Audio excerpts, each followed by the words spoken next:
अब leader of opposition माननीय श्री मल्लिकार्जुन खड़गे जी।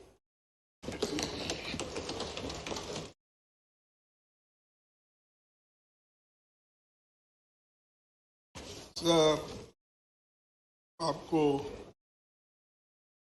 आपका मैं आभारी हूँ क्योंकि मुझे आप जल्द बुलाए और अपनी बात रखने के लिए मौका मिला, इसलिए मैं आपका आभारी हूँ। मैं इस शब्द से शुरू करूँगा ताकि कोई ये न समझे कि हमारे लिए ही ये बोल रहे हैं। आम जनता जो बोलती है वही बात मैं यहाँ रख रहा हूँ। और संविधान आगे ये भी बोलूँगा कि संविधान कैसा बना और संविधान के तहत हम कहाँ तक चल पाए और संविधान ने हमको आज़ादी दी है उसका हम कहाँ तक किस ढंग से अच्छी तरीके से देश को बनाने में हम इस्तेमाल कर रहे हैं, ये बहुत बड़ी बात है।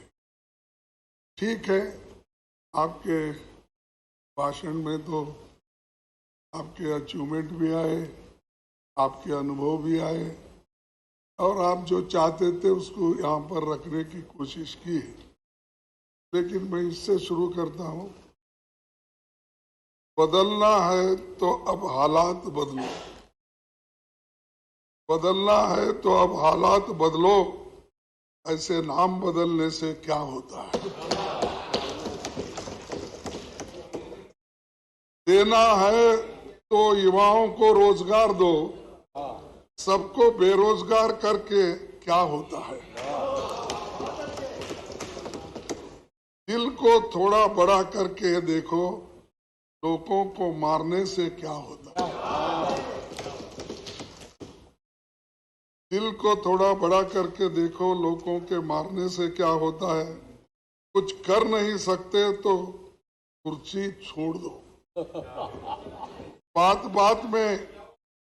बात में डराने से क्या होता है। बात में डराने से क्या होता है। अपनी हुक्मरानी पर तुम्हें गुरूर है, लोगों को डराने से धमकाने से क्या होता है। बदलना है तो अब हालात बदलो, ऐसे नाम बदलने से क्या होता है और यहाँ से वहां जाने से और क्या होने वाला है। सर, तो सबको गर्व है देश पे और इसीलिए मैं कहूँगा कि जो संविधान आजादी के बाद बनी और इस संविधान के तहत हम सभी को चलना है और देश के लिए हम कुछ करना है। और इसमें मैं एक ही बात कहूँगा कि इस पार्लियामेंट्री जर्नी में 75 साल जो संविधान सभा का ये जो संविधान करके हुआ और उसके अचीवमेंट, एक्सपीरियंस, मेमोरीज, लर्निंग्स, इस पे ही हमको बात करना था। तो मैं इसी पे थोड़े शब्दों में बोलूँगा कि एक मेरी भी जर्नी 50 साल में असेंबली और पार्लियामेंट मिलके 52 साल हिस्सा है मेरा, लेकिन मुझे यहाँ ज़्यादा समय नहीं मिला। मेरे को वहीं पर रखना पड़ा, बेंगलुरु में ही था। यहाँ बहुत से नेताओं के भाषण सुनने को मुझे कम मौका मिला, सिर्फ 14 साल मिले। कहाँ जा रहे हैं?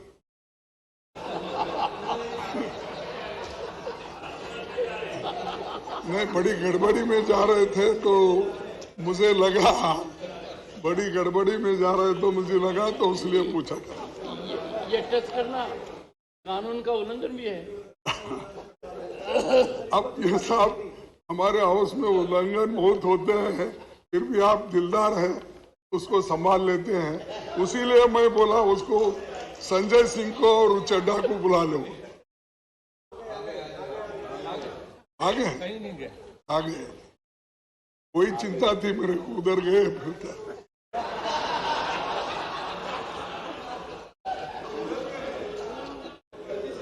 सर, ये संविधान सभा, ये भवन आजाद भारत के सारे बड़े फैसलों का गवाह है और इसी भवन में हमारी संविधान सभा 11 सत्रों में 165 दिन बैठी। उसने 90,000 शब्दों वाला जो संविधान बनाया वो 26 जनवरी 1950 को लागू हुआ। जब 26 नवंबर 1949 को संविधान सभा ने इसकी मंजूरी दी। वहां की बहस सुनने के लिए करीब 53,000 लोग आए थे, विजिटर्स, यानी इस मौके पे। सभापति जी, आपने अपने जयपुर के पीठासीन अधिकारी सम्मेलन में संविधान सभा के 11 सत्रों के व्यवधान रहित संचालन को एक आदर्श स्थिति कहा था। यानी किस ढंग से वो चला और कितनी अच्छी थी कि आपने जयपुर के अपने मीटिंग में, अपने वक्तव्य में कहा।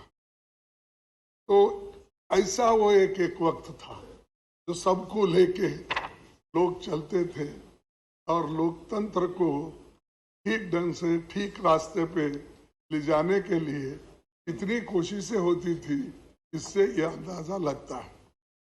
उस वक्त कौन थे prime minister? Pandit Jawaharlal Nehru. Sir, आपकी याददाश्त बहुत अच्छी है, इधर क्यों देख रहे हैं? नहीं, इधर ये टैक्टिकल है। मतलब ऐसे लगता है कि बहुत अच्छा स्क्रिप्ट किया हुआ है। साहब मेरे आपको याद दिला रहे थे साहब, सर, आपको याद दिला रहे थे जरा। नहीं, बिल्कुल ऐसा ही था, क्योंकि तब राष्ट्र की बुनियाद रखने का काम हो रहा था। बुनियाद रखा, और बुनियाद के अंदर जो पत्थर जाते हैं वो दिखते नहीं, और जब वॉल पे आप नाम लगाते हो वही दिखते हैं। आप कभी भी जाइए साहब, आप तो 2-4 अनेक कोर्ट तो उद्घाटन किए होंगे अब तक, कहीं भी जाइए, जो बिल्डिंग ठहरती है बुनियाद पर, वो अंदर के मजबूत पत्थर किसको भी नहीं दिखते, लेकिन ऊपर का नाम। माने खड़गे जी, मैं हाल में भारत मंडपम गया था। हाँ, ये भी देखी और ऊपर भी देखा। यही मैं बोल रहा हूँ, आप बहुत से लेकिन देखते हैं। दुनिया के नेताओं ने जो मुझे कहा, सर बोलने आश्चर्यचकित हो गया। सर बोलने दीजिए। उसके नेम का भी आधार समझ में आ गया, ऊपर का भी समझ में आ गया। उसीलिए साहब इतने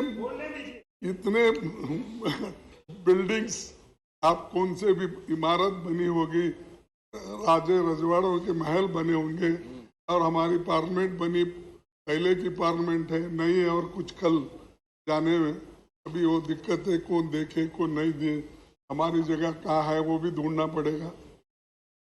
उसमें मैं आपकी मदद करूंगा। अच्छा, और आज ही करूंगा। चलो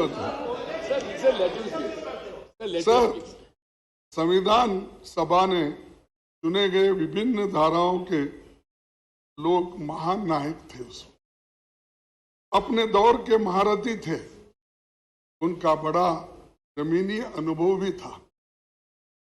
स्वतंत्रता, समानता, न्याय, मानवीय गरिमा और लोकतंत्र उनकी नसों में समाया था, क्योंकि उसके लिए ही तो वो लड़ रहे थे।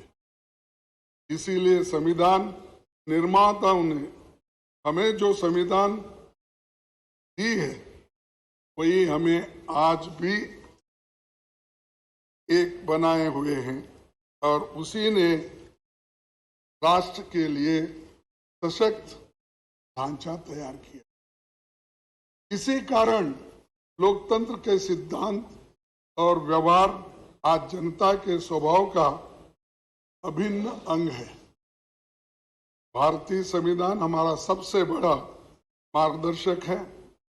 इसी के आधार पर संसदीय प्रणाली के हक में फैसला हुआ और अडल्ट फ्रेंचाइज जो हमको मिला वो सबसे बड़ी बात है, क्योंकि आपको तो मालूम है पहले जब वोटिंग पावर थी 1935 के इस एक्ट के तहत जो टैक्स देते हैं, जिनके पास जमीन है, जो पढ़े लिखे हैं, जो इनकम टैक्स पे करते हैं, ऐसे लोगों के लिए ही वोटिंग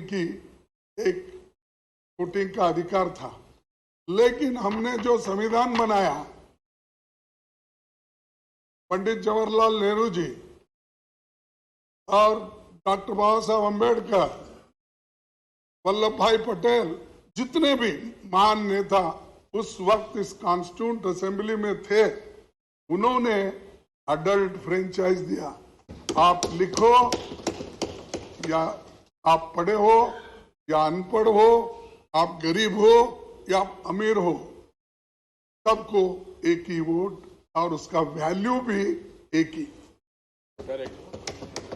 जो एक बड़ा अमीर आदमी, फर्ज करो अदानी के जैसा, उसको भी एक ही वोट, उसका वैल्यू भी एक ही वोट।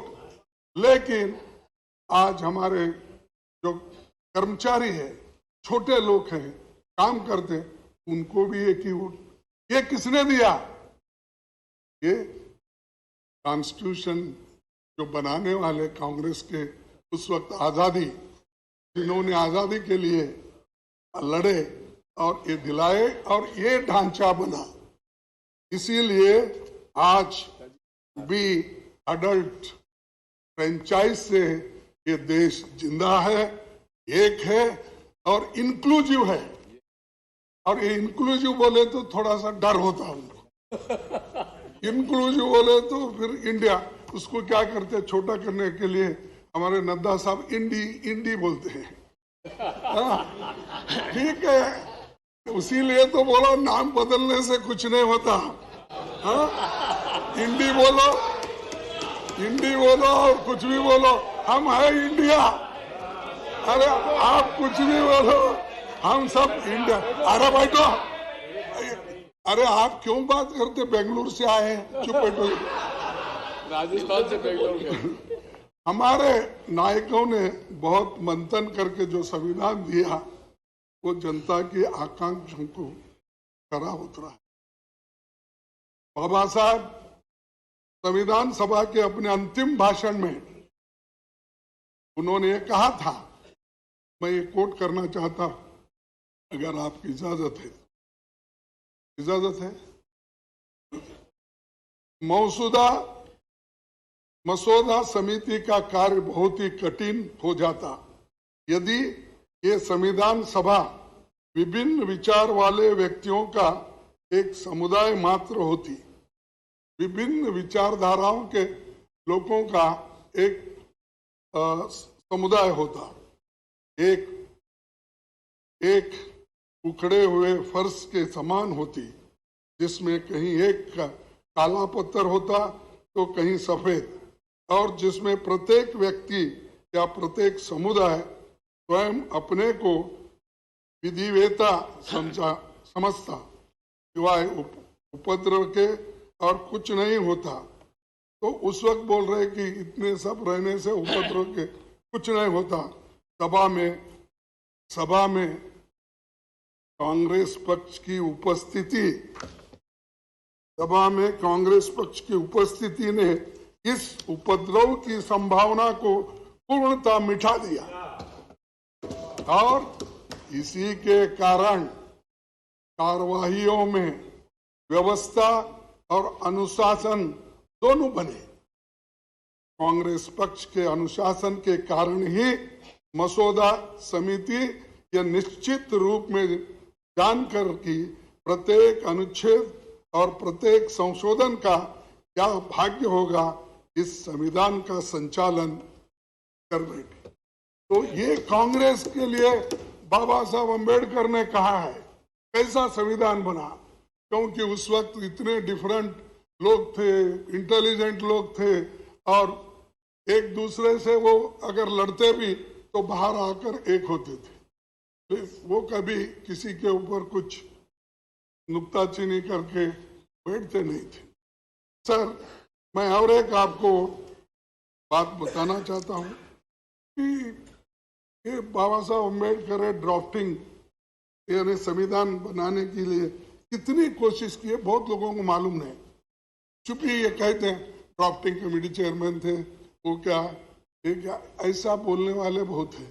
क्योंकि कोई व्यक्ति को हम नहीं चाहते कि खासकर ये हमेशा ये दलितों की हालत होती है, तो जब उन्होंने इतना कष्ट करके रात दिन बैठ के जो संविधान उन्होंने बनाया, इसीलिए उसमें एक टी कृष्णमाचारी का एक अपना स्टेटमेंट है, मैं आपके सामने पढ़ के। संविधान का निर्माण करने वाली चुनिंदा 7 सदस्यों की ड्राफ्टिंग कमेटी में सबसे बड़ी भूमिका डॉक्टर अम्बेडकर ने बना। 7 लोगों, इसमें क्या होता, क्योंकि उसके एक सदस्य ने तो 7 में एक सदस्य त्याग पत्र दिया, कितने बचे? 6। एक सदस्य का निधन हो गया, कितने बचे? जबकि एक अमेरिका चले गया, एक सदस्य रियासत के कार्यों में व्यस्त रहे, और 2 सदस्य दिल्ली से दूर थे। उनकी सेहत खराब होने के कारण कम मौजूदगी होती थी, तो सारा दारोमदार बाबा साहब अम्बेडकर को। ये इतिहास है, हम इसको कभी नहीं कहते हैं। ये बार बार यही बोलते हैं ड्राफ्टिंग कमेटी के ये थे, अब मेंबर्स ने मिल। अब ये टी कृष्णमाचारी जो मेंबर थे उसके कॉन्स्टिट्यूंट असेंबली के, और खासकर इस ड्राफ्टिंग कमेटी के मेंबर थे, उन्होंने ये बात कही। तो एक व्यक्ति देश बदलने के लिए, संविधान को मजबूत करने के लिए, लोकतंत्र को मजबूत करने के लिए और कॉन्स्टिट्यूशन को जीवित रखने के लिए सबसे कंसल्ट करके कंसेंसस जो बनाते हैं, वो किसके जमाने में हुआ? वो कांग्रेस ने किया। उसकी रक्षा के लिए हम लड़ रहे हैं, उसी के लिए हम तैयार हो गए। सब कुछ हम ये नहीं समझते हम जो कहेंगे वो हमको मिलेगा। हमारा एक सभी का एक इरादा है कि जो चीज इतने कष्ट से, इतने मेहनत से कमाई है, उसको हम गुमाना नहीं चाहते। तो इसलिए सर, आपको और एक यही बात करूंगा कि इसके बाद 1950 में भारत ने जब लोकतंत्र अपनाया, तो बहुत से विदेशी विद्वानों को लगता था कि यहाँ लोकतंत्र विफल हो जाएगा, क्योंकि ये करोड़ों अंगूठे छाप लोग हैं।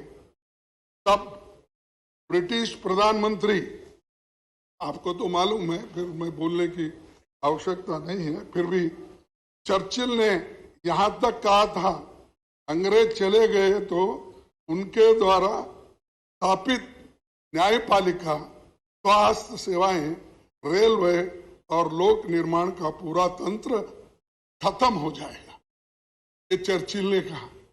यानी इतना अंडरमाइन किया हमको कि ये लोग अनपढ़ है, अंगूठे छाप है, ये लोग क्या करेंगे, डेमोक्रेसी को कैसा टिकाएंगे। लेकिन हमने टिका के दिखाया, हमने इसको मजबूत करा, इसका संरक्षण किया, और बार बार हमको टोका जाता है, 70 साल में आपने क्या किया?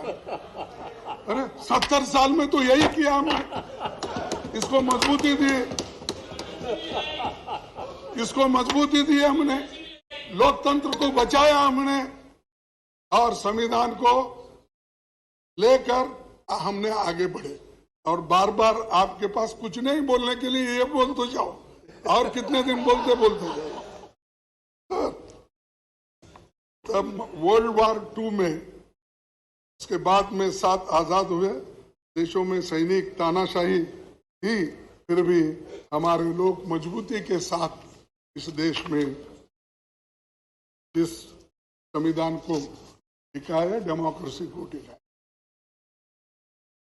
लेकिन हमारे यहाँ सत्ता का हस्तांतरण गोली या बंदूक से नहीं हुआ। महात्मा गांधी जी हमें जो आजादी दिलाए वो सिर्फ नॉन वायलेंस, नॉन कोऑपरेशन, और इसीलिए हमारी जो संविधान में हमारी जो आदर्श हमारे सामने है, उनके वजह से आज सभी लोग इसका पालन करते हैं और इसको आगे ले जाते हैं। दूसरी बात मैं कहूँगा कि इस भवन में 75 सालों के दौरान देश की किस्मत बदली है और देश की सूरत बदलने वाली तमाम कानूनें यहाँ बनी हैं। जमींदारी अबोलिशन, छुआछूत मिटाने का, ओबीसी का आरक्षण के लिए कानून यहाँ बने, यहाँ तक कि ईडब्ल्यूएस के भी बने। सभापति जी ने, मैं पहले प्रधानमंत्री नेहरू जी का खास तौर पर जिक्र करना चाहता हूँ। उनका मानना था कि संसद तभी तक प्रासंगिक है जब एक समय की बदलती जरूरतों के मुताबिक निरंतर विकसित गतिशील संस्था बनी रहती है। तेजी से बदलाव के दौर में संसद की तेजी से काम करना होगा, ये नेहरू जी का कहना है। तो हम तो कोऑपरेट कर रहे तेजी से काम करने के लिए, लेकिन कभी कभी झगड़े की बात ही ज्यादा होती है। सर, नेहरू जी के पहले कैबिनेट में कैसा, यानी मैं ये बता रहा हूं कि कैसे डेमोक्रेटिक वे से पहले चलती थी। नेहरू जी के कैबिनेट में वो सबको अपने साथ लेके चलते थे। उन्होंने जो पहली कैबिनेट बनाई उसमें सबसे योग्य लोगों को शामिल किया। जो कांग्रेस में नहीं थे वैसे 5 लोगों को शामिल किया। तब उन्होंने तो 5 अपोजिशन के लोगों को शामिल किया, उनसे सहमति नहीं होती थी उनको किया। आप तो हमारी छाया भी नहीं देखना चाहते। उन्होंने पहली कैबिनेट बनाई थी बाबा साहब और श्याम प्रसाद मुखर्जी साहब समेत 5 दूसरे धारा के विचारधारा के लोग थे। अब हो सकता है सर, ये कब तक चली सर? हाँ, ये परंपरा कब तक चली? नहीं, देखिए, जब तक नहीं, उसके बाद में तो हर पार्टी, हर विचारधारा के लोग अपना अपना फ्लैग लेके निकले। जब झंडे अलग हो गए, लेकिन इसको बुनियाद डालने के लिए, सहन करने के लिए, सबको लेके जाने के लिए ये काम उन्होंने किया। अब तक तो चल रहा है, लेकिन एक कि आप अपोजिशन को सहन नहीं करते, उन्होंने सहन करके अपने कैबिनेट में लिया। हाँ, बाबा साहब अम्बेडकर को देखो, नहीं, अरे सुनो जी, तुमको क्या इतिहास मालूम है? मैं बताता हूँ। जब कोई भी पार्टी बनाते हैं तो अलग अलग पार्टी में होते हैं, तो वो बाद में बहस करता हूं मैं आपसे। आओ, मेरे पास में सब सबूत है। सर, नेहरू जी के बारे में बहुत बातें बोलते हैं अपोजिशन के लोग, खासकर बीजेपी के लोग।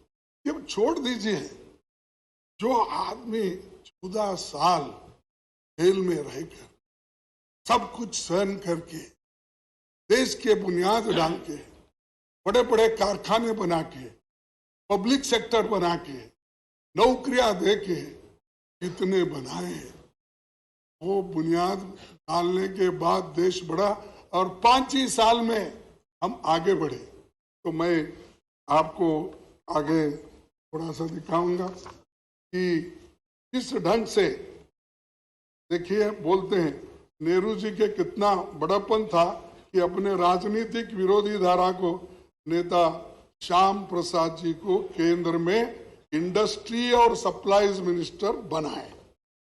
नेहरू जी संसद का बहुत सम्मान करते थे और अक्सर अपने सहयोगियों को और युवा सांसदों के लिए एक उदाहरण के रूप में उन्हें डिबेट्स के दौरान धैर्यपूर्वक बैठकर सुनते थे, धैर्यपूर्वक बैठकर सुनते थे। अब अंदर भी नहीं आते, वो तो धैर्य के अनुसार सुनते थे, लेकिन यहाँ अंदर भी नहीं आते प्राइम मिनिस्टर। दर्शन नहीं मिलते। हाँ, अब दर्शन तो हमको क्या क्या भगवान है क्या दर्शन नहीं? तो हमारे को क्या कम से कम डेमोक्रेटिक तरीके से आने के लिए बोलो, थोड़ा गोयल को भी रिलीफ मिलेगा। नहीं तो हर बात को डिफेंड करना पड़ता है, तो गोयल जी उठना पड़ता है। थोड़ा उनको जरा बिठा के प्राइम मिनिस्टर जरा बोले, अरे हम भी बोलेंगे हमारे प्राइम मिनिस्टर आए हैं, देखेंगे इस बार के बहुत दिन हो गए उनको देख के। तो अगर कोई पूछेगा तुम्हारे प्राइम मिनिस्टर कैसे है, बोले तो हम मैं क्या बोलूं, अपोजिशन लीडर हूं। तो ये सर ये इसलिए कह रहा हूं कि एक संसद को जानकारी। अरे क्यों भाई, आपका तारीफ किया मैं।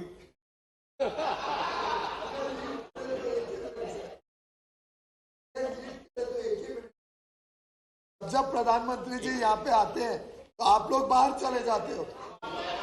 नहीं, अब ऐसा है, जब वो नहीं, वो जब वो आते हैं हम बाहर चलते हैं ना, तुम पहले ही भगाते हो हमको कुछ कह के, झगड़े निकाल के। चलो छोड़ दीजिए। नेहरू जी, अरे सब मालूम है आप कहाँ बिठाते कैसा करते। सुनो, नेहरू जी महत्वपूर्ण मुद्दों पर लगातार विपक्षी नेताओं से मिलते रहते थे। प्रमुख मुद्दों पर बहस के दौरान सांसदों की बातें ध्यान से सुना करते।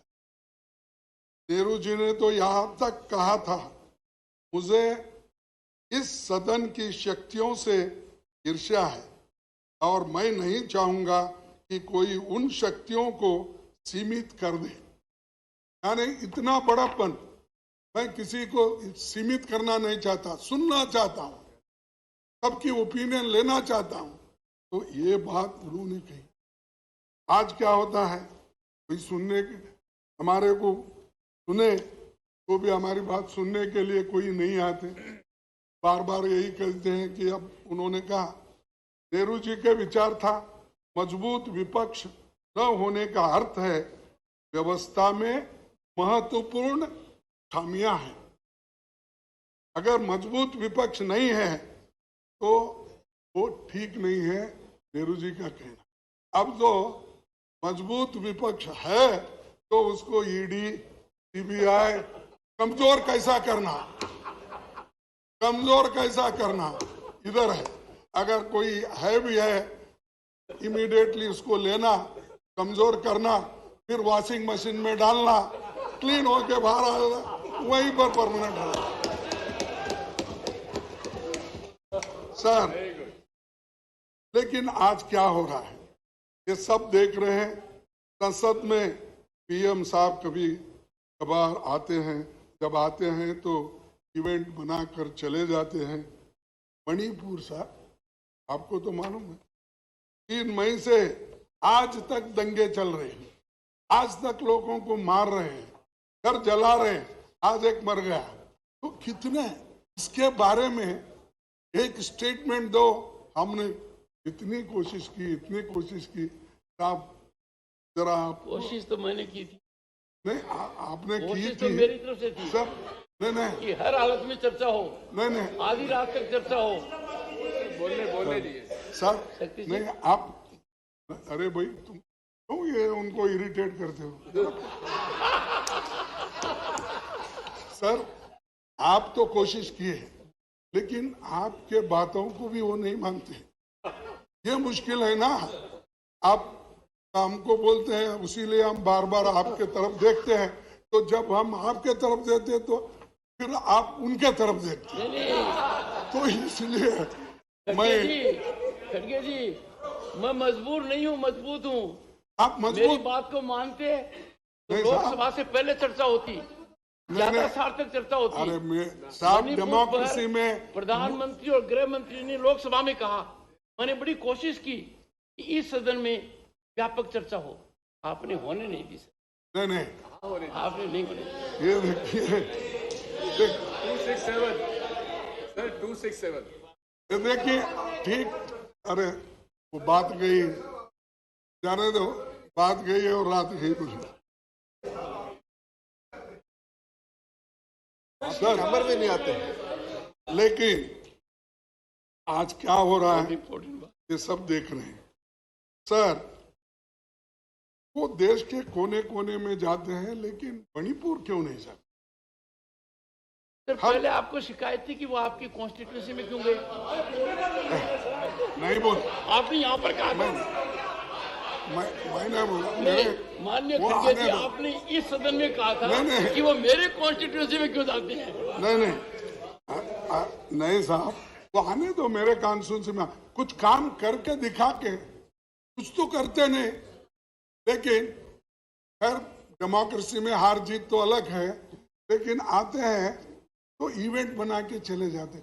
मैं चाहता था वो गुलबर्गे में एक डिवीजन बने, मैं चाहता था वहाँ एक फैक्ट्री मैंने बनाया था उसको शुरू करे, मैं चाहता था वहाँ पर सेंट्रल यूनिवर्सिटी है वो कुछ इम्प्रूव करे। और कहाँ हमारे यादव साहब, कहाँ है हमारे लेबर मिनिस्टर, उनसे तो मैं आते जाते नमस्ते करता हूँ, साहब मेरा क्या हुआ, एक एम्स बना के दो, वहाँ बहुत बड़ा हॉस्पिटल बना है, तो वो उनके कंट्रोल में है, उन्होंने क्यों उसको इंटरेस्ट नहीं ले रहे? जब तक मोदी साहब का परमिशन नहीं मिलता तब तक वो नहीं देंगे। मेरी मुश्किल ये है कि आप सरकार के ऊपर, सरकार को क्यों रिक्वेस्ट नहीं करते? रिक्वेस्ट नहीं भाई, दबाव डाले तो भी नहीं कर रहे, और आते जाते मैं समझता 50 सलाम तो हो गए होंगे मेरे, 50 सलाम, हाँ 50 मेरे बाजू में है ना फिर। तो ये ऐसा, और अच्छी बिल्डिंग है, उन्होंने खुद देखे हैं, देखकर फिर जाने दो, हमारी किस्मत अच्छी नहीं, मेरे लोगों की किस्मत अच्छी नहीं, वहाँ के लोग पहले ही बैकवर्ड है और भी उनको दूर रखे हैं। तो ये मणिपुर को जाना था, वहाँ पर उनके दुख दर्द को देखना था, लेकिन किसी वजह से वो जा नहीं सक रहे, लेकिन इससे ये अच्छा नहीं हो। सर, सभापति जी, अटल जी ने अपने कार्यकाल में 21 बार बयान दिया। अटल जी ने अपने कार्यकाल में 21 बार बयान दिया 6 साल में। डॉक्टर मनमोहन सिंह जी ने 30 बार बयान दिया। केवल हमारे मौजूदा पीएम साहब ही ऐसे हैं जो सदन में 9 सालों में कस्टमरी बयानों को छोड़ के केवल 2 बार बोले। ये डेमोक्रेसी है साहब। अब इसको क्या कैसा सुधारते, मैं आपको ही छोड़ देता हूँ। सर, दूसरी, सर थोड़ा सा ज्ञानवर्धन की, ये कस्टमरी बयान कौन सा होता है? हाँ, कस्टमरी बोले तो ये अपने राष्ट्रपति जी का, ये जो ऐसे इश्यूज रहते ना, कस्टमरी नहीं सर, बोलना ही चाहिए। सबसे महत्वपूर्ण तो वही है। दिग्विजय सिंह जी, ये महत्वपूर्ण मुद्दा है कि यदि अगर प्रधानमंत्री उन कस्टमरी मुद्दों पर बोलते हैं तो कितना आवश्यक है। I am not in defence of anyone, but I am on hard facts. debating is not with you. मैं तो समझता था debate is not कि with माननीय you. खड़गे जी को शिकायत होगी कि प्रधानमंत्री जी इतना ज्यादा क्यों बोलते हैं लोकसभा में, राज्यसभा में। साहब नहीं साहब सुनो नहीं साहब I will ask the secretariat नहीं have full update on this and No. inform leader of the opposition नहीं in next 3 days. आप अपने स्टाफ को पूछिए। अटल बिहारी वाजपेयी 21 बार बयान दिए। बयान देना अलग है, कस्टमरी जो उत्तर देना हर चीज पे जो राष्ट्रपति के इस पे भाषण देना वो अलग है। तो ये 21 बार बयान जो वाजपेयी साहब ने दी अलग अलग ओकेजन पे दिए सो है, वैसा ही मनमोहन सिंह जी ने 30 बार दी, ये अलग अलग ओकेजन में दी। ये बात मैं बोल रहा हूँ, वो भाषण देते नहीं, बोलते नहीं, बाहर बहुत बोलते हैं, इतना बोलते हैं वो हजम ही नहीं होता हमको, इतना बार बोलते हैं। साहब वो आपने बोला कि मैंने तो चांस दिए तो भी आप लोग नहीं बोलते, चर्चा नहीं करते। सर हमने पहले 267 में 7 बार इसके इस सदन में 267 में 7 बार चर्चा हुई, क्वेश्चन आवर सस्पेंड करके 10 बार चर्चा हुई। कितने सालों में? हाँ कितने सालों में? कितने सालों में? In how देखिए many years? देखो मैं कह रहा हूँ ये सदन में जो हुआ है, लेकिन आप एक बार भी नहीं आप करें। मुझे कटघरे में खड़ा कर रहे हैं, इसलिए आपसे संरक्षण मांग रहा हूँ कि जो फिगर दे रहे हैं आपके हाथ में, जिन्होंने फिगर ठीक दिया है, है मैं वो उनसे फिगर आपको पूछिए भेज दूंगा। कि कितने दशक में ये हुआ है। नहीं मैं डेट वाइज सर मैं बहुत नरम दिल का आदमी को हूँ। फिगर दे दूंगा।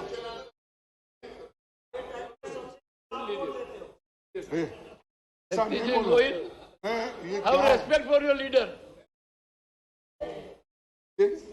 बैठो भाई, आपको चेयरमैन साहब को ऐसा नहीं सताना। सर पहले तो आप उकसाते हो और फिर उनको डांटते हो। नहीं वो ऐसा बीच में बोल। आपने पहले वाली बात भी बहुत सही कही थी। I became the कानून first बनाने chairman के when leader of opposition declined to see me in the chamber at my request. Yes.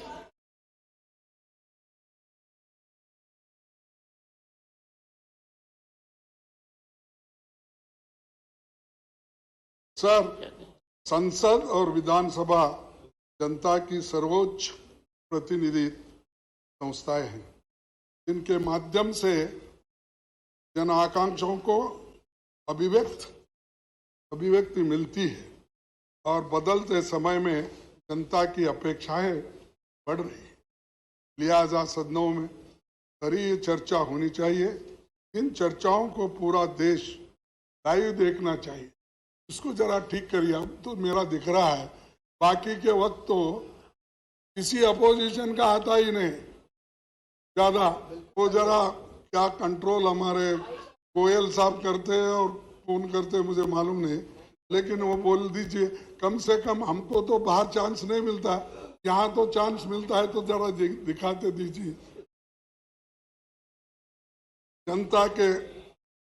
जनता के सवाल उठा सकते हैं।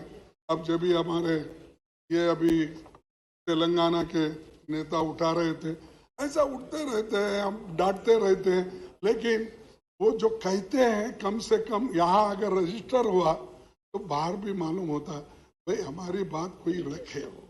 अब उसी लिए ऐसी चीजें संवैधानिक ये मुख्य है और संवैधानिक तरीके से हम जो काम करते हैं उसको आपका प्रोत्साहन मिलना चाहिए और सरकार का भी हमको देने का ये कोशिश होनी चाहिए।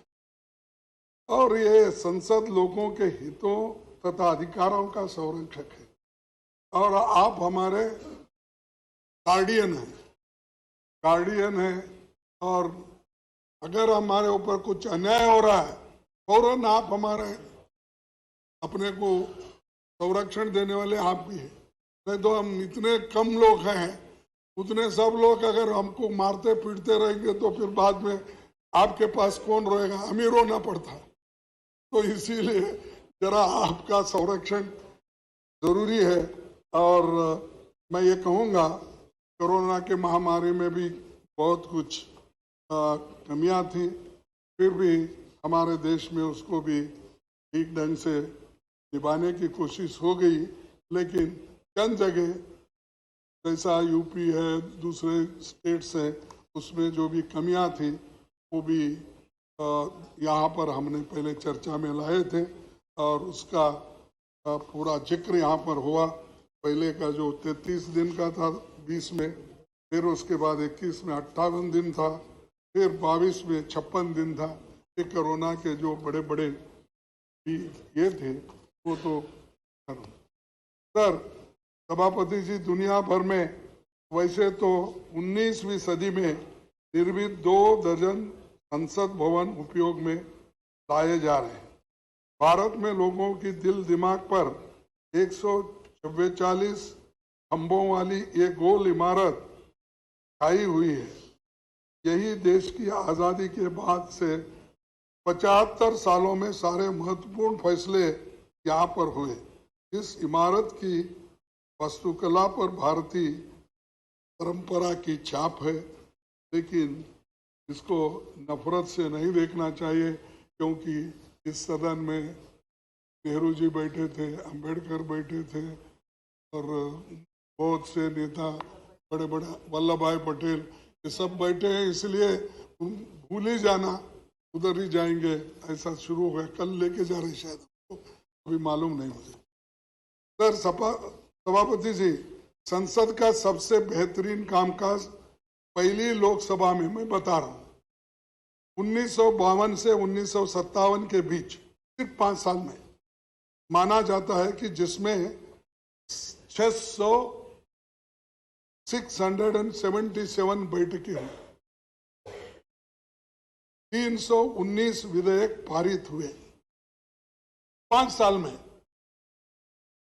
और उस दौरान कानूनों पर हुई बहसें जिज्ञासा और केंद्र बनी हुई। संसद का मुख्य काम कानून बनाना है, लोगों को सशक्त बनाना है, इसीलिए ये नीतियाँ यहाँ पर तय होती थी और सभी लोग एक मत से ऐसे नीतियों को सपोर्ट करते। सर, राज्यसभा और लोकसभा में एक से एक अनुभवी संसद आज भी है, पहले भी थे, और उसके लिए सबको जरा बोलने की आज़ादी भी मिलनी चाहिए, क्योंकि अगर बोलने की आज़ादी नहीं मिली, सिर्फ हम लोग, हो सकता है मेरी भी गलती हो सकती है, नहीं बोल के नहीं बोलता, लेकिन मेरी गलती, एक छोटा गलती को, मेरे छोटे गलती को आप बहुत बड़ी सजा देते हैं, और वो इतना बड़ा गलतियां करते हैं, सारा देश देखता है, उधर माफ कर देते हो।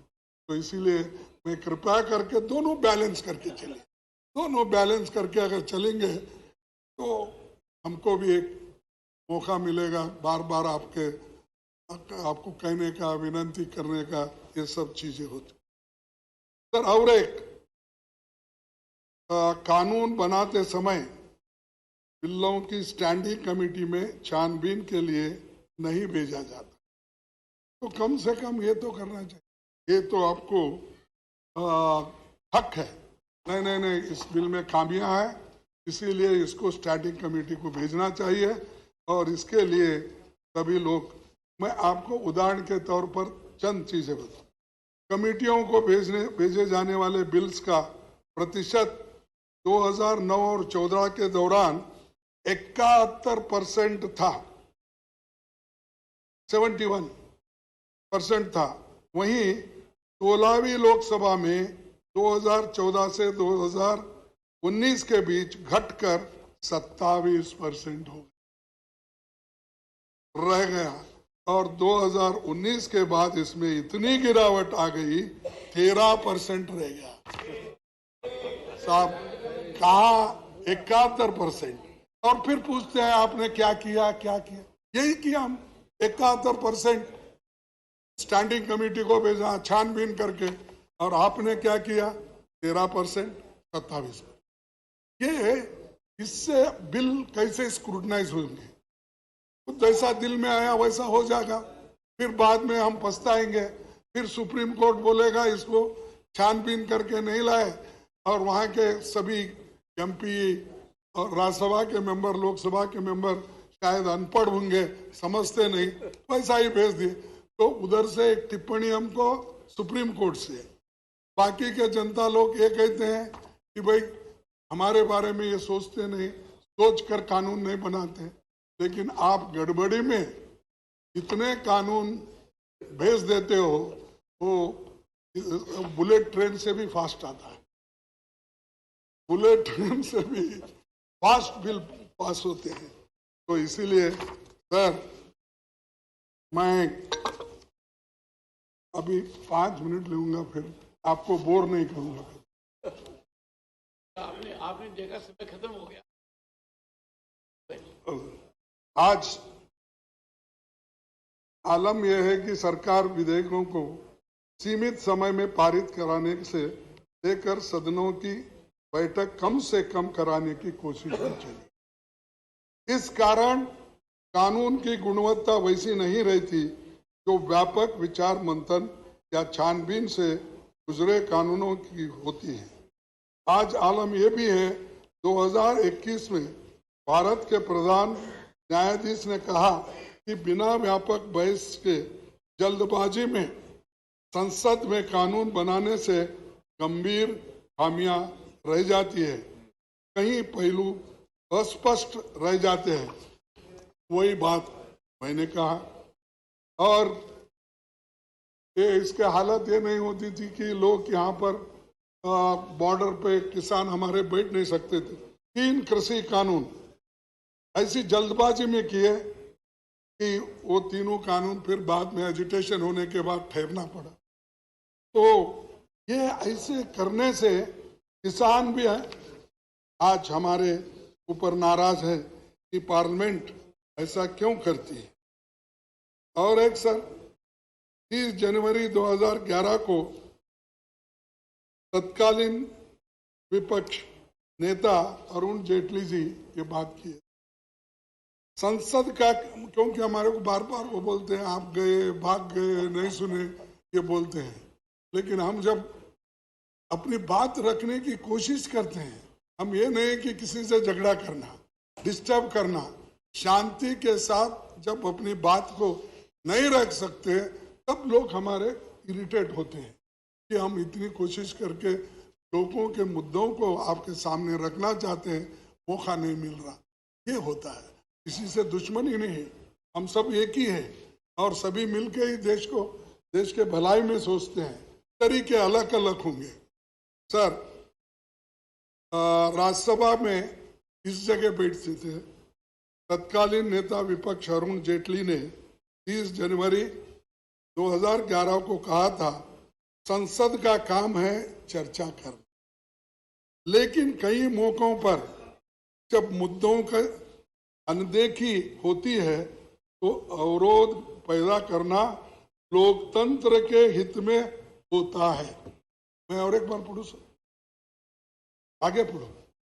अच्छा, होती है, अवरोध पैदा करना लोकतंत्र के हित में होता है, लिहाजा संसदीय अवरोध को अलोकतांत्रिक नहीं कहा जाता, नहीं कहा जा सकता। तो ये उन्होंने जो सिखाया वही काम जब हमारे तरफ से होता है हमारे को रोकते जाते हैं। तो सर, ये जो अवरोध पैदा करना लोकतंत्र के हित में होता है, लिहाजा संसदीय अवरोध को लोकतांत्रिक नहीं कहा जा सकता, ये उनकी बातें हैं। और मैं ये भी आपको कहूँगा कि उस हाउस में सुषमा स्वराज भी यही बात कही थी, संसद को न चलने देना भी अन्य तरीकों की तरह लोकतंत्र का एक रूप है। तो ये सारे चीजें वहीं से आए। और मैं आपसे ये विनती करूंगा कि खास करके दिग्गज नेताओं को यहाँ पर जो उनके बारे में जो समय देना चाहिए। और मैं और एक छोटी सी बात दो चार रख के मेरे भाषण को, विपक्षी नेताओं के कई प्रमुख तथ्यों को सत्ता पक्ष की मांग पर कार्रवाई से बाहर निकाला जाता है, और उसके लिए ही मैं आपको पहले आते ही विनती किया, छोटी मोटी चीजें जब होती है, आप तो ऊपर हैं हम सबसे, हम नीचे हैं, तो हमारे ऊपर पहला हाथ आप ही का आता है, क्योंकि हम नीचे रहने से। तो ये जो है सर, आज तो आपका पूरा अटैक मेरे पर ही है। आप मूल मुद्दे से भटक गए। नहीं, आप खुद देखेंगे कि आपने क्या कहा है अब तक, जैसे बिल्कुल भटक गए सर, नहीं, दूर दूर तक चले गए साहब, ये तो समय और देश की जनता उम्मीद करती थी कि यहाँ से ऐसा मैसेज आएगा कि आगे का रास्ता कैसे होगा। जैसे देखो साहब, एक सेकंड, आपने खड़गे जी कहा, कौन बोल रहे हैं, you must learn to be decorous. He has yielded. पहली बार सदन में कुछ डेकोरम हो रहा है तो परेशानी क्यों होनी चाहिए।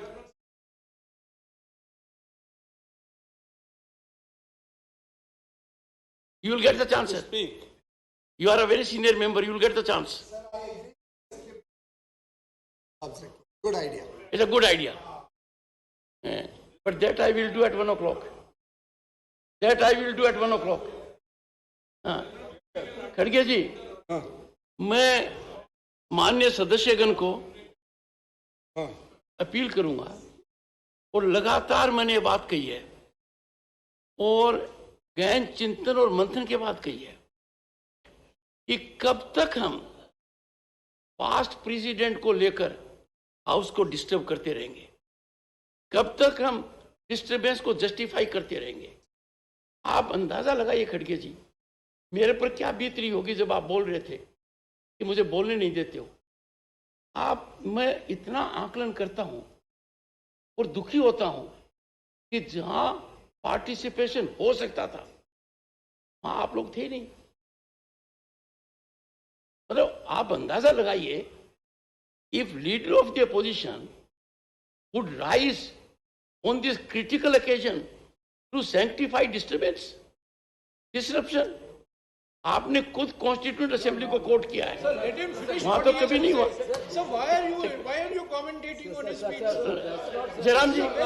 Jairam ji, this is not a good habit. No, you are a victim of this habit. Don't have this habit. Don't have this habit. No, this is not a... When the Honorable LOP has yielded, why are you being super LOP? You can't be. He doesn't need assistance. You want to listen to him? No. You want to listen to him, but it is regulated by the chair. Otherwise, come and sit here and control it. Every time. I have no desire to sit there. Even if you have, listen to him. Even if you have, there is a mechanism. Sir, you are constantly No, interrupting him, sir. please, take your leave. So, Manya Khadge ji, this is a rare historic occasion where after taking note of 75 years, we are required to unfold a vision for next 25, 50 years. Exactly. I know it. I know it what he knows. And in the entire discourse, you are focused on two things, sir. I find it. You and him, sir. This is the problem. There is no debate between me and you, sir. This is the problem, sir. Lord will speak. The problem is when there is time to participate, I have seen absence. The problem is when an issue has to be debated, discussed, deliberated, you have walked out of the house. Problem is the chairman. This is wrong. This is wrong from your part. Completely wrong. This is completely wrong. You are misleading the House.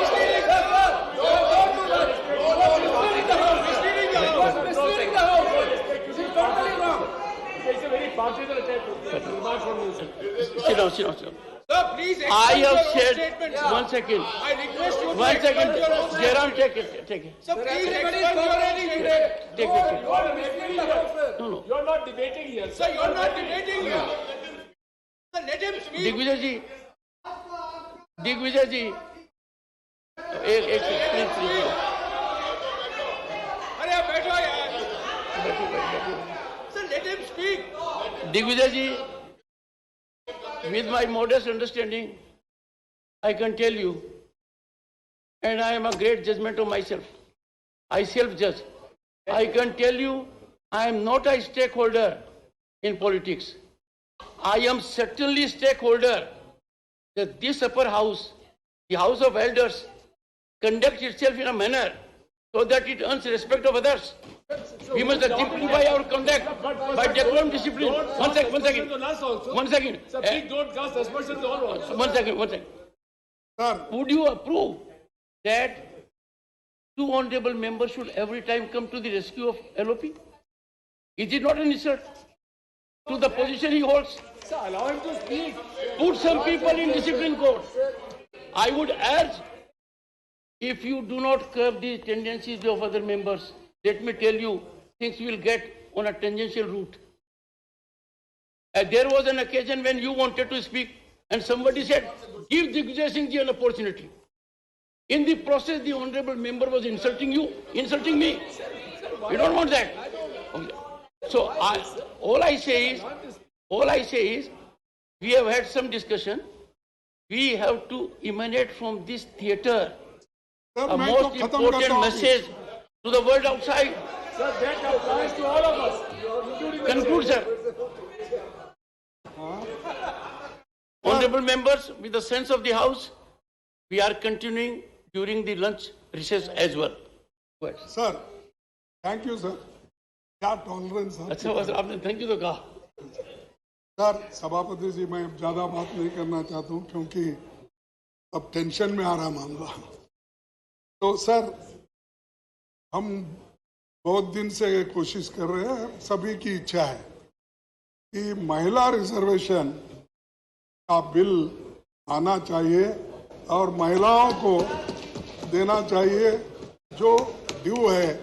आज तक हमने सब कोशिश की, लेकिन अब मैं समझता हूँ जब आप ये मुद्दा उठाएंगे तो जरूर आपके बात को मान्यता वो दे देंगे. तो मैं ये आंकड़े इसलिए देता हूँ थोड़े से. सर, सभापति जी, दुनिया बदल गई है. इस समय राज्यसभा में 10% और लोकसभा में 14% महिला सांसद है.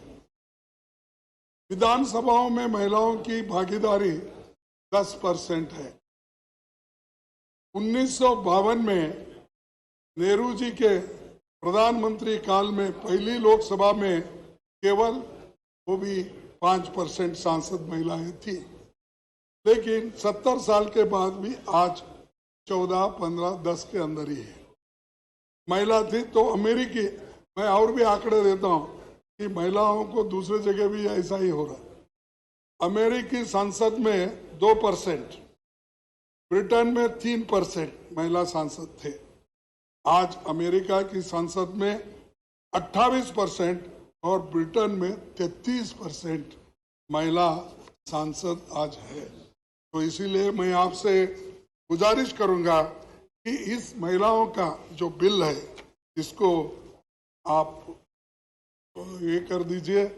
और दूसरी चीज, अनएम्प्लॉयमेंट की बात चल रही है कि क्योंकि इस 75 साल में हम जब बात करते हैं, इधर अनएम्प्लॉयमेंट इतना बढ़ रहा है, इतना बढ़, 8 करोड़ लोग एजुकेटेड वो आज रास्ते पे है. और इन्फ्लेशन तो सब बढ़ रहा है, आपको मालूम है. वो कोई टमाटर डाल के आए तो आपने बहुत उसको डांटा. वो हकीकत थी 400 रुपये, 500 रुपये. शायद आप मकान में नहीं पूछे शायद कि आजकल टमाटर की, प्याज की, तेल की, दाल की क्या कीमत है. वो हिसाब आप नहीं पूछ रहे क्योंकि पूरा जिम्मेदारी उनको वहां छोड़े और बाकी का जिम्मेदारी आप यहाँ लिए. इसीलिए जरा मुश्किल होगा उनका। लेकिन ये जरूरी है, इन्फ्लेशन कंट्रोल करना इंपॉर्टेंट है, नहीं तो डिस्ट्रॉय हो जाएगा डेमोक्रेसी। अनएम्प्लॉयमेंट अगर बढ़ती गई तो डेमोक्रेसी नहीं रहेगी। इसीलिए मैं आपसे विनती करता हूं कि इन चीजों को कुछ उत्तर दे। फिर हमने वो किया, ये ठीक है, G2 ठीक है, G2 क्या G20 सर नहीं, क्योंकि वो जीरो में कमल का फूल ही दिखता था। अब देखिए साहब, वो आप देखिए, Very good, boss. हाँ, आप देखिए वो कभी भी एडवर्टाइजमेंट। खड़गे जी, आपका स्तरीय नहीं है, आपका स्तर नहीं है, आपका स्तर नहीं है। तो मेहरबानी करके G20 की मजाक मत उड़ाइए। G20 बहुत अरे बड़ा मजाक समूह नहीं है। भाई, लेकिन देखो। लेकिन सर शायद माननीय leader of the opposition Congress के अध्यक्ष भी है, उनको तो सिर्फ 2G दिखता है, 1G एंड सन-जी, कोई चीज दिखता होगा। अरे ये देखो सर, मैं ईमानदारी के साथ कहता हूं, देश की जब बात आती है उसमें हम सब लोग एक है, उसमें कोई फर्क नहीं। लेकिन तुम बार बार वो गुत्ता मत लो, तुम भी पैट्रियट हो। पैट्रियट हमारे लोग हैं, जान हमारे लोग दिए, मर गए हमारे लोग, मजा आप उठा रहे हो और हमको सिखाते हो। सर आखिरी एक बात कह के आज आप बहुत एजिटेटेड हो। मैं खत्म करता हूँ। नहीं, आज आप बहुत एजिटेटेड हो, हाँ? आप बहुत गुस्से में हो आज। नहीं ना ना, सर, हमारी वतन परिस्थिति के अनगिनत तारीखें हैं, हमारी वतन परिस्थिति के अनगिनत तारीखें हैं, बेशुमार खिस्सा है। वो भी क्यों ना वतन से मोहब्बत, वो भी क्यों ना वतन से मोहब्बत, ये तो हमारे ईमान की हिस्सा है। तो धन्यवाद सर, आपने इतना टाइम दिया। आपने खड़गे जी, आपने आज पढ़े शुरू में और आखिर में, और पहले भी पढ़ा था तो माननीय वेंकैया नायडू जी का फेयरवेल था, और आपने कहा मौसम कैसा होगा, कितना सताएगा। नहीं, उसी क्या आपका एटीट्यूड देने के बाद रियली मौसम फिर जो पीछे गया, पहले का जो था वो आ गया। Honorable members, Honorable LOP has reflected. I would again appeal to everyone. It is not a time for us to be agitated. We have to send a message from this place how our Bharat will move for next several decades. And therefore, when we make light of certain things like G20, G20 can't be reduced to G2 and then Lotus. One second. The world order has been defined. For the first time, G20 has been so impactful that global order has been defined. Inclusion of African Union is being globally applauded. कहीं वो मत डालना, मैं इसलिए मैं जो वहाँ photo डाले हैं उनकी बात कर रहा हूँ। G20 का, मैं भी G20 में शामिल हो गया, लेबर मिनिस्टर के हैसियत से 10 G20 मीटिंग में गया, अमेरिका गया, इटली गया, ऐसा कभी नहीं देखा होगा आपने। ब्राजील गया। लुला का जो उस वक्त, आज आपने हैंड ओवर किया लुला को, हैंड आउट नहीं, वो पहले प्राइम मिनिस्टर थे, तो मुझे मालूम है कैसा रेस्पेक्ट देना। देश के बारे में मैं पहले ही बोला, देश के विषय में, देश का जब भी कोई ये आता है, हम पहले लोग हैं उसके लिए सर के ऊपर रखते हैं। माननीय खड़गे तो जी, इसीलिए आप ये मत बोलिए, जो लिखा हुआ बोर्ड है वो बोल रहा हूँ। नहीं देखिए माननीय खड़गे जी, मेरे को भी सौभाग्य मिला दुनिया के नेताओं से चर्चा करने का, and how proud I felt. The World Bank का प्रेसिडेंट कहता है our attainment in 6 years is something which can't be attained in 50 years. Shri Mohammed Nadimul